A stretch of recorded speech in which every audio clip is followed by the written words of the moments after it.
We recently were hiring for an entry-level sales executive for our internal staff in our company. And I interviewed a gentleman who I right out of college, just resume looked good, all the right answers, everything really clicked in the interview. Just thought this was really a great fit. But one of the things that I have a tendency to do, especially with sales folks and creative folks, is to wait and see what kind of follow-up I get, and to see, is this person going to follow up, A, and if they do, and I don't get back to them or I don't respond, are they going to follow up persistently? And this particular individual followed up once, quickly, but I never heard from him again. Mm-hmm. And in a sales role, that's not necessarily what I'm looking for. Anytime you have where persistence or persuasion is part of your what you're trying to accomplish, or part of your job position, I would say don't give up, because a lot of people judge you, and it probably plays true in some other roles as well, not just in a sales role. That a lot of people will judge you on. I know I judge people that are selling things to me. I mean, how good are they going to follow up? How many times am I going to hear from them before I might actually grant an appointment? And you probably do similar things as well. So, Mitch, do you have anything to add? Any unusual anomalies? Any strange situations that have come up in your? Well, have to be a bunch of them. Yeah. At least one you can talk about on the air, right? Yes. Well, I was thinking that this is one that didn't have a great outcome, at least in the near term. But I was thinking that I had a very senior client who was seeking a CEO role, and he was attempting to switch industry. So he had a consumer products background.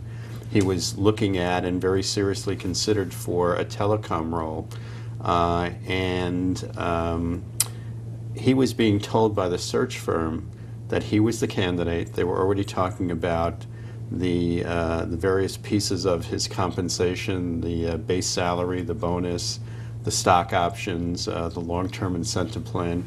And then all of a sudden, the communication went dead. There was no more communication. So here he was expecting to get an offer letter, or at least a term sheet, and nothing happened. And then about 3 or 4 weeks later, we found out, because the search firm itself found out, that at the last minute, a new board member had joined the board of this company, had convinced the search committee that they really shouldn't look outside of the industry, that they'd be better off with a telecom executive. And oh, by the way, he had just the right executive.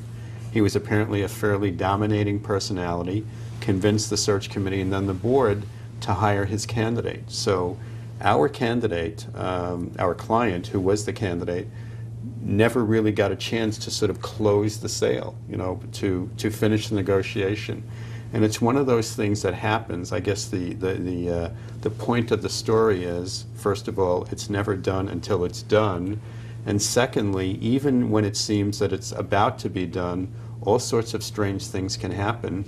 And the search firm in this case was fairly embarrassed, because they were also end run here too. There was an end run made around the search firm, and they weren't aware of what was going on. So they had the unpleasant task of then talking to our client, their candidate, about what happened. So we use that as a story in the office when we're talking to our clients about persistence counts, and you have to push it all the way down past the goal line to really make sure you score it. And you can't let up, even if you think you're getting right down to the end zone, so to speak.